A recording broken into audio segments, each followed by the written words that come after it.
more. Hey, buddy. How are you? Hi. Hi. I'm so excited. We've been trying to coordinate a live together for quite a while.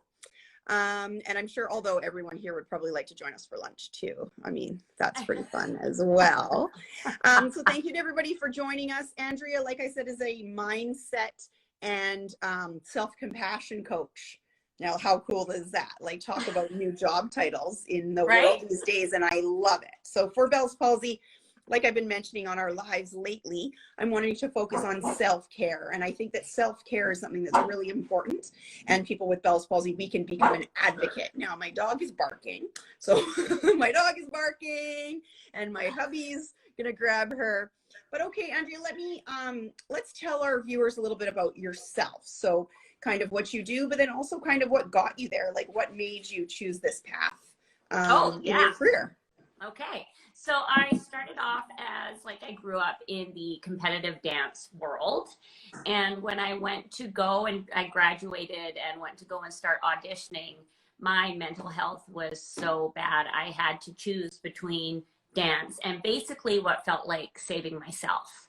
I had an eating disorder I had developed, and I had what I like to call functioning depression, because when my psychologist actually said, no, dude, you're depressed, I was fighting with her on it. Yeah, you're like, I'm fine. I get out of bed in the morning, right? I make people smile. Yeah. Done. I make everyone else happy. Yes. Right? Yeah. Yes, totally, 100%. So I took a break from dance, got back into teaching, fell in love with teaching, and was doing so much. I cared so much about the kids. And between a few different studio hops, the last one I made, I could see I started doing quotes in the classroom. And the impact that this 5 minutes had in my classroom on these kids blew my mind.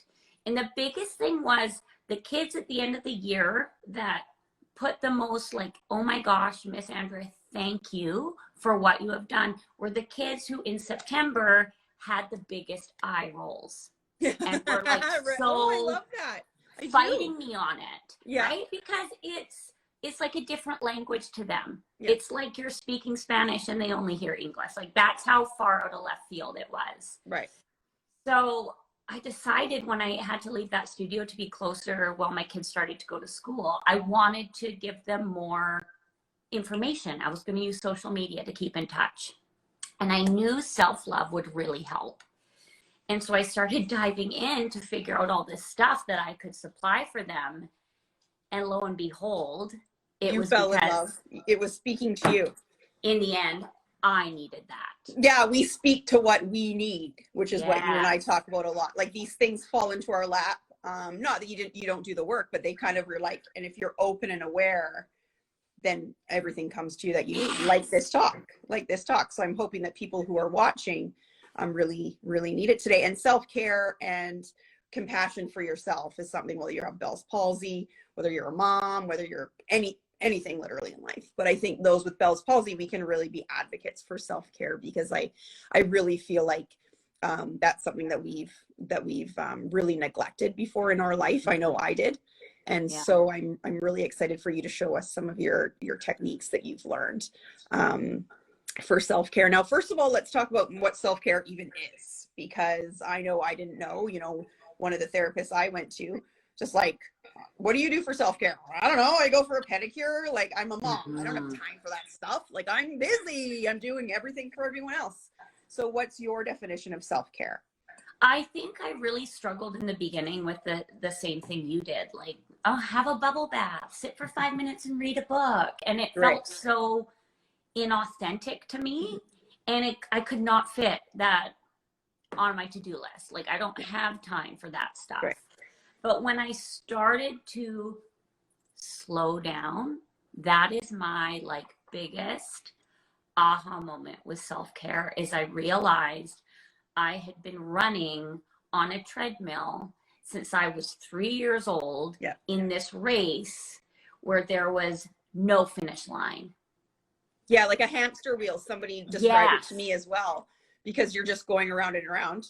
And then you wake up and all you're doing is worrying about oh my gosh, I have so much to do today. You never feel like you've accomplished anything. You never celebrate those moments. Yeah. Right? So learning to slow down has been a huge self-care move for me, but self-compassion is what really lights me up. And self-compassion is big. Can I spend a moment and explain what that is? Absolutely. First, I just want to, so Tamara is saying she lost her job due to Corona, and same thing happened to me. And she's been volunteering at the Red Cross. And how amazing is that, first of all, to be contributing your time for that? But she said in the end, she was helped more than she was helping others. That's something to put your energy towards. I think that might be a good step for people if they're looking for an easy one when we get to that. And I Am Spicy said, been dealing with depression really bad since I got Bell's palsy and miss the old me. Totally understandable. Unfortunately, welcome to the club. This isn't really a fun club to be in, but that's what we're focusing on today. So I'm so glad that you're here. I am Spicy 24. You are still spicy even with Bell's palsy. Don't you worry about it. So you talk about self-compassion. Let's get back to that. Yeah. So I didn't understand the difference between self-love and self-compassion. Okay. And when I started doing the research, it actually blew my mind, because it's the way I like to explain it, as a 8-year-old child pointed out to me, is that self-love is the penthouse suite. Okay? It's where everyone wants to be. It's gorgeous up there. You have your hot tub in your living room. Like, okay, we have a chef. Could we have a private chef? You have your own personal chef. Okay. The view is amazing. Okay. Self-compassion is the elevator to get you there. Love it. Right? That. Yeah, so because sometimes self-love seems so far away. You're like, I know I need to get there, but it's almost like trying to do something positive in your life turns negative, because now you're beating yourself up because you're not loving yourself enough. You're like focusing on the lack. Okay, love that definition. It's not there for you, love right? It. Okay, yeah. Yeah. So self-compassion, there's 3 components. It's mindfulness, so being aware of your thoughts. Okay. Kindness, how we're speaking to ourselves. Right. And then common humanity. Okay. So, and that one was a huge one for me, because the shame cycle can kick in so quickly. And when you realize, like, I am a human having a human experience, and I'm going to screw up, I'm going to fail. That is, like, I don't have an option.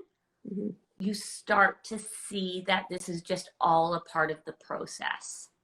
Yeah.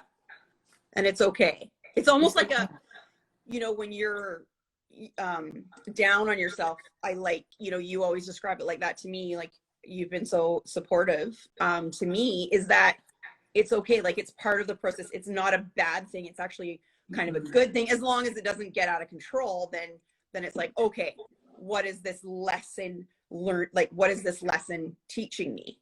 Like, like a couple weeks ago, I have mental health issues. I mean, who doesn't really? But when that was used as a weapon towards me, like, you're not capable of doing this because you have X, Y, and Z. And to me, and I reached out to Andrea, because it's like, oh my God, nope, I should shut down.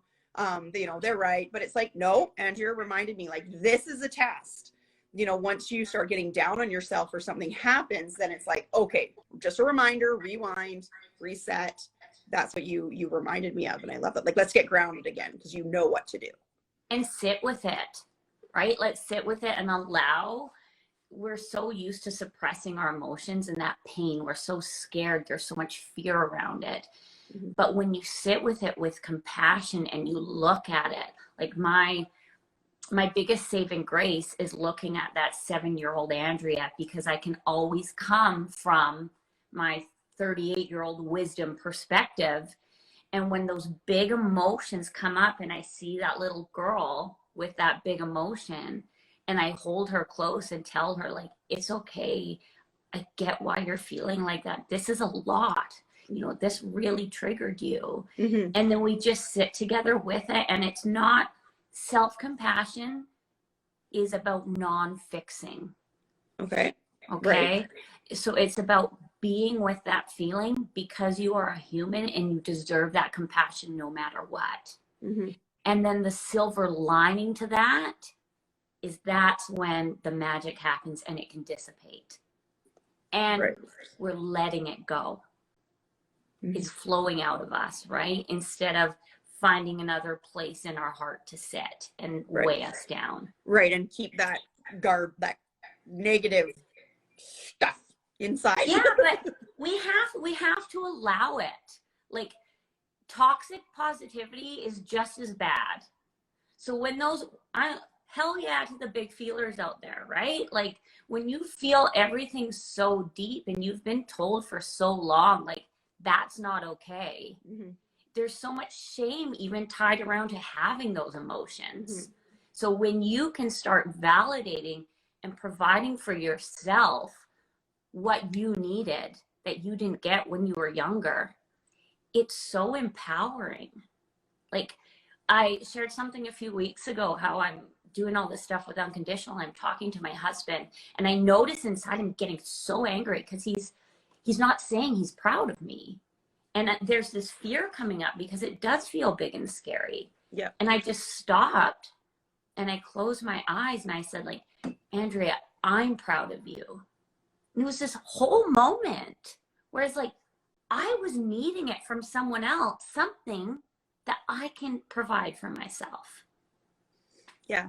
And that is something I think, like, I'm tearing up with Bell's palsy. I think that we have where you're just like, okay, you know, I have one follower today who just was like, I woke up with Bell's palsy today. What do I do? And I think that these tools are something that it's like, okay, it's overwhelming. It sucks. Like, let's just look at that. You know, like you're saying, maybe your 8-year-old self, pretend that she has Bell's palsy. I'm assuming that would be kind of a trick, and be like, it's okay. You're allowed to be mad. This is not something, like, for me personally, people will be like, well, how did you do it? Well, I didn't wake up in the morning and be like, hooray, I'm Bell's palsy, super pumped for this lesson. Like, let's do it. Right? Yeah. Sat in bed for 2 weeks and was like, I understand. I mean, I look at things from a spiritual point of view. Andrea and I have that in common. So, I mean, I know it's a lesson. I know that I'm meant for more. Doesn't mean it sucks. I have a paralyzed face. Like, okay, but like what you're saying, instead of saying like, I should get over it, I should be fine, it's not cancer, so it's not as bad as it could be. You know, those things I think is an example of what you're talking about. Where you can, so maybe just give some examples of how you think that, you know, some wording that someone could say to themselves, like if it was a day like that. I think it's so important that we don't compare our traumas and what we're going through to and try to minimize them, because we have to allow them to feel the way they're coming up. Mm-hmm. And then to sit with them. We use physical touch, like find that place on your body that feels safe. This is such a good one. So putting your hands on your face actually relaxes your nervous system. And then you just speak, even if you can't, this is why I love the physical touch aspect. If you can't speak those words of kindness, if you're so out of practice with that, mm-hmm. if your inner critic is so loud, just this and breathing. Yeah, I love that, because I feel like I'm like holding myself up. And it very interesting that it is on the face for our people, like our team here, Bell's palsy team. Right. I didn't even think of that. Yeah. That's so true. And when you're fighting something, like you're trying to, you don't have a choice, right? Yeah. You're trying to allow, but also there's this resistance inside of you. So just bringing that love in when mm-hmm. maybe the words aren't there yet, mm-hmm. they will come. Mm-hmm. And I love that too, because that was going to be my next question, where someone, you know, is, you know, maybe new to learning self-care, or is like, hey, great, understand the concept. And people with Bell's palsy, and I was like that too, and I know everybody's like that when you wake up with Bell's palsy. It's like, okay, tell me what to do. Yeah, I can do it. Let's go. We're in. Like, let's give go. me my list. Yeah. And like you're saying, the energy of taking care of yourself. And I love that, because you don't know the words, you don't know what to do, you're overwhelmed, you're angry, you're sad. You can sit like that and, you know, breathe. Not even just breathe. I love that. Right? Because the words that your inner champion, everyone has one. Mm-hmm. It's just some of them are so malnourished, right? Love that. So it's our job to start feeding our inner champion. And how do we do that? We have to go visit it over and over again, because our inner critic is in our subconscious. Mm-hmm. Right? Yeah, I had that when I started learning about it too, because like, I don't know how I kind of see it as like too subconscious, because, you know, talk about like negative self-talk, and I'd be like, I don't really, it's not like I'm like, Barbie, you're such a loser, like you can't do that. Like, I didn't have that in my head. It was that feeling of like different things, like, you know, just not good enough, or insecure, or I don't belong there, or I'm not good enough. But it wasn't like inner talk. So that's where my disconnect was. So I just found at the beginning, not even noticing the self-talk or the negative part, but just feeding it with positive. Yes. Right? Like, because I think some people don't even know where to start. Noticing that, for me now, I can feel, it's like I can feel the resistance in my body more than I can hear the voice. Mm-hmm. Yeah, that's how I feel too. Like, it just feels so tight, and like I feel paralyzed. So yeah. So that kind of feeling where you're saying, you know, even if you feel paralyzed, you don't know why. Could be about your face, could not be, doesn't matter. That you can just sit with yourself, you know, with compassion, and that's a good default, whether you know what the actual reason is that at that moment or not. Yes, because it'll appear for you, right? Yeah, when you learn to get silent or whatever. And give it space and time. So the other thing I really like to do is morning meetings. So I get up. Oh my gosh, so funny, because I literally, like, so everyone joining us, like Andrea and I have known each other for quite a long time. I was in the dance industry running dance competitions. She was a dance teacher, and we've always had a connection. Like, anytime we, you know, would get to see each other once a year, we're like, hey, like, whatever. We've always had a connection. So lately, now that I'm out of the industry, just so fascinating that we've reconnected again. And we find that intuitive, I literally was just going to ask you to talk about your morning meetings. Love it.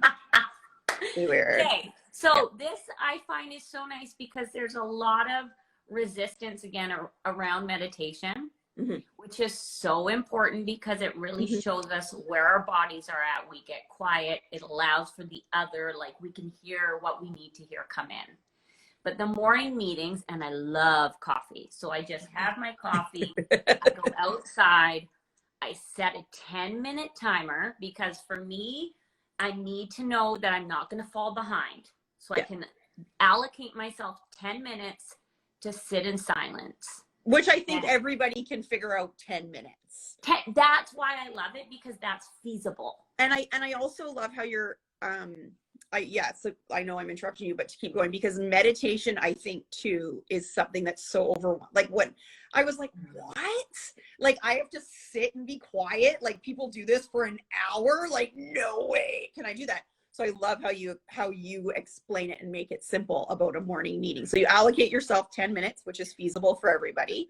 Yep. Coffee, tea, water, whatever is going to float your boat. Your phone is not invited. Your to-do list is not welcome. If it pops up, you just say, like, hey girl, hey, not right now. Yeah, I'll be there. Yeah, I'm not saying no. I just not right now. Give me 10 minutes. Right. We have time later to worry about that. And you just sit in quiet. And I like to ask for, okay, one word. Give me one word for today. And it's amazing. It will blow your mind what pops into your head. And not to think about it too much. Like, no, try and just accept what it is. Yeah. Right. And maybe it is just, maybe your word today is acceptance. Maybe it's love. Maybe it's, you're like, annoyed. Oh, whoa. Okay.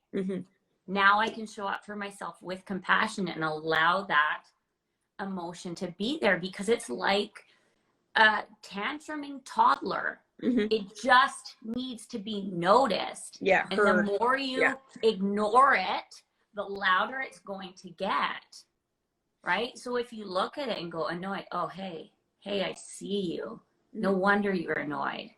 You know? And okay, so when you sit and you get the word annoyed in your mind, is it something where you're like, why am I annoyed? Who am I annoyed at? It depends on if you're ready to dig deep, or you really just, remember, we're not trying to solve a problem. We're not trying to fix it. We're just being with it. Okay.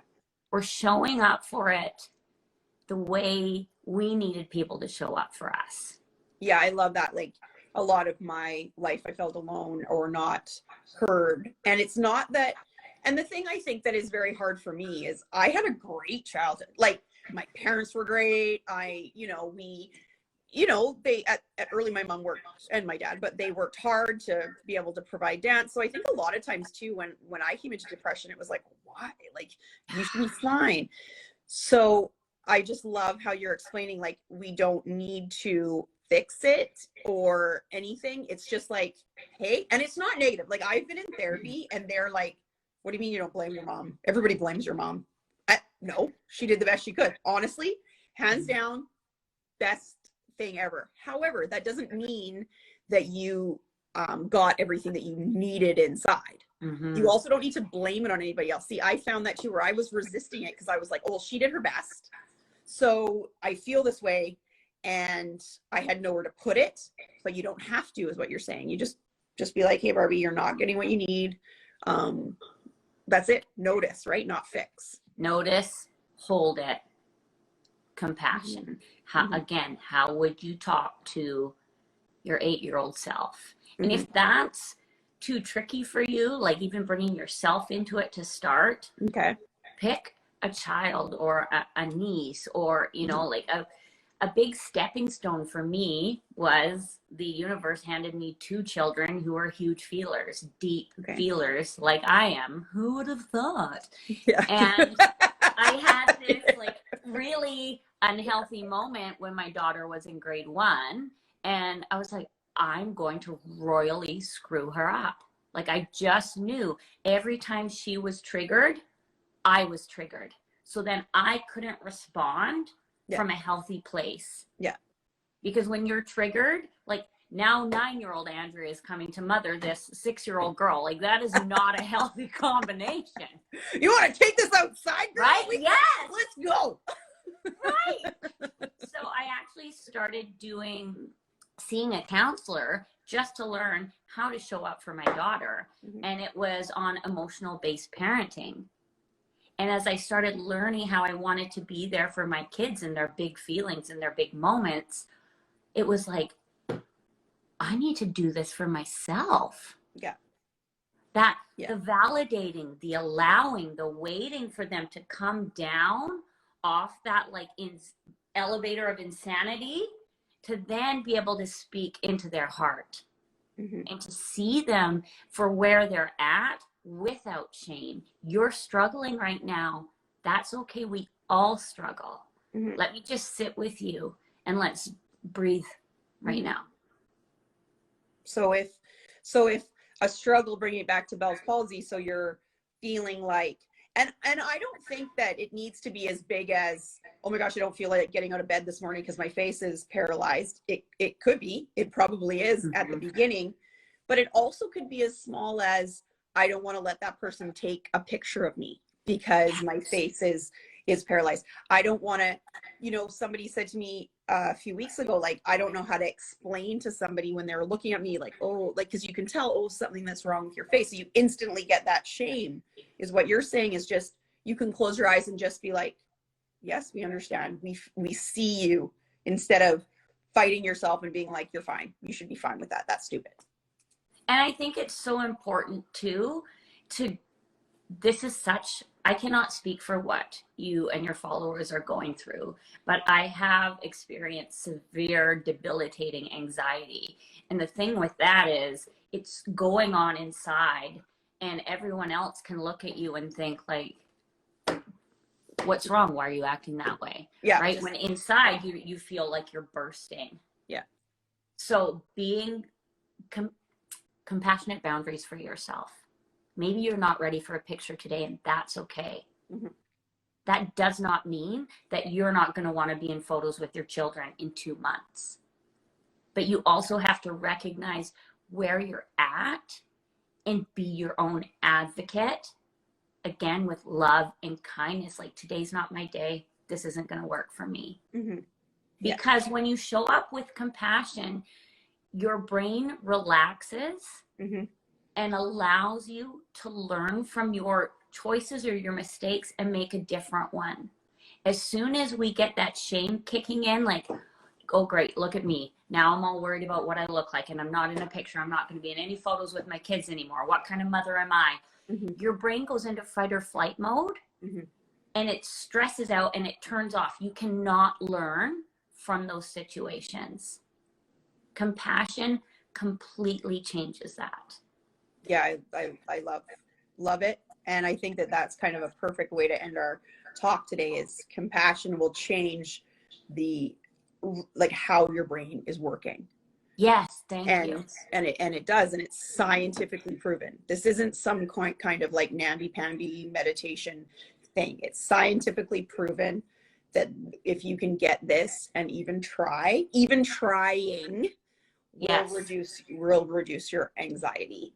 And I love all the information, all the tips that you gave today were right in line with what we're going to be talking about a lot this year with our Bell's Palsy talk with Andrea, because Bell's Palsy, I strongly feel and know that we have gotten Bell's Palsy for a reason, to be louder with our voice and to communicate things into the world for other people, whether they have Bell's Palsy or not. So thank you so much for joining us. There's so much information that we discussed today. So this video, of course, will be on the feed shortly, and I'm going to write some information down that Andrea has mentioned. And if anybody has any questions or comments or just wants to put their feelings maybe in the comments to just get it out, Andrea and I are around, and we're definitely going to have you back, and we'll work on some tips like that. I also am working on doing longer workshops so we can have longer time for people to kind of have questions that are more focused on themselves. So we'll definitely have you leading one of those. Thank you so much for joining us. Of course, you know, you and I could talk for 4 hours here, but we should probably get back to our day. Thank you again so much. I'll put the links to Andrea's information there, of course, in the comments as well, so that you guys can kind of see and follow her along on her journey. My pleasure. So much. Thank you. Thank you, everyone. Bye. Mwah.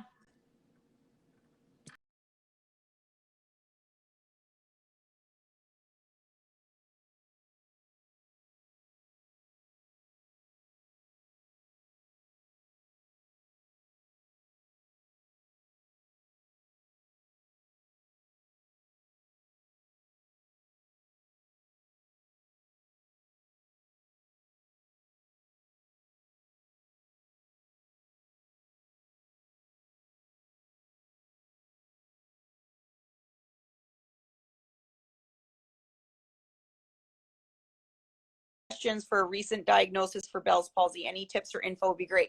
I highly recommend that you can scroll through my feed or go to the IGTV. We have lots and lots of info for you, but definitely the facial cupping will help you if you're fresh, and welcome, and we're here for you, and we support you too if you're just fresh to the Bell's palsy game. Yeah. Thank you so much, Sakina. We'll be in touch. No, thank you, Barbie. Thank you. It was fast. I went a bit fast, but like that is at it is 8:30, so that's perfect. I feel like we could maybe have a longer session. Like we could maybe book a longer session for people. And if I give a lot of notice, then maybe we could do kind of a longer session. That would be great. That'd be great. Talk to you soon. Okay, bye. Talk to you soon. Bye.